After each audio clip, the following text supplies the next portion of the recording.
Year 10. We're at that point of the year that's really exciting where we start looking at what subjects you can do for Year 11 and Year 12.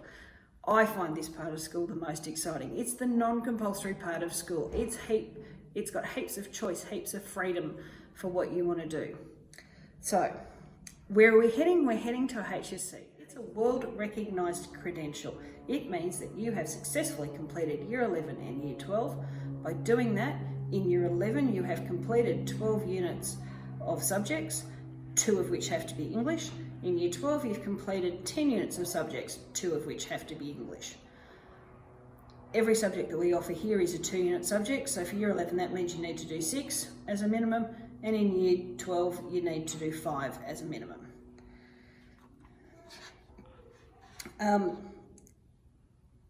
There's a wide range of options.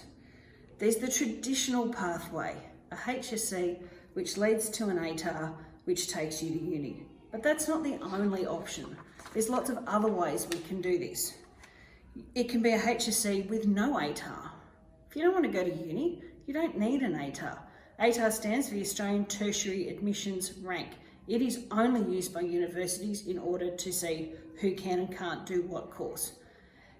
If you want to go and be a plumber or a builder or anything else, you don't need an ATAR. So we can look at subjects that suit that. You can do the HSC with a school-based apprenticeship and traineeship, or it can be a school-based apprenticeship, traineeship, plus the HSC, plus an ATAR if you want to go to uni as well as. So there's lots of different choices.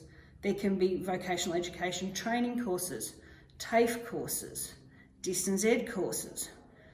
This part of schooling has so many options. Please spend some time and listen to all the other heads of faculty talk about what's in their faculty, what options they have. Explore everything that lights you up. Choose subjects that interest you. There is no point in picking subjects that you're going to have to study for the next 2 years that bore you, but all your mates are there. You need to pick something you really like. The more you like it, the more likely you are to sit down and do some work for it. The more work you do, the better we're going to be at the end of it. If you've looked through all the subject choices and you can't find the ones that you like, if there's something else that really sparks your interest, come and have a chat. We can look at what TAFE courses are available, we can look at what distance ed courses are available. All possibilities for offer. Go and ask questions, go and ask heaps of questions. Go and talk to this year's Year 11 and Year 12 and ask them what they're doing. I'm going to tell you which subjects are best because I'm going to tell you which ones I like. Go and find out from your peers what actually happens in a classroom. That's really important. Go and ask as many questions as you want. Email me with questions. Pop into my office and ask.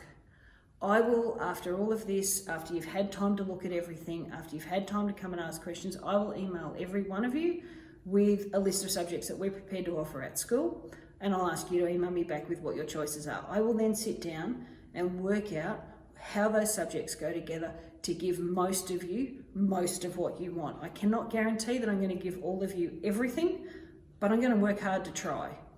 We'll then sit down and negotiate what's not working, and I'll come back and talk to you about that. Go out, ask questions. The most important message here, pick something to do that interests you. If it interests you, you'll do well at it. That's the number one.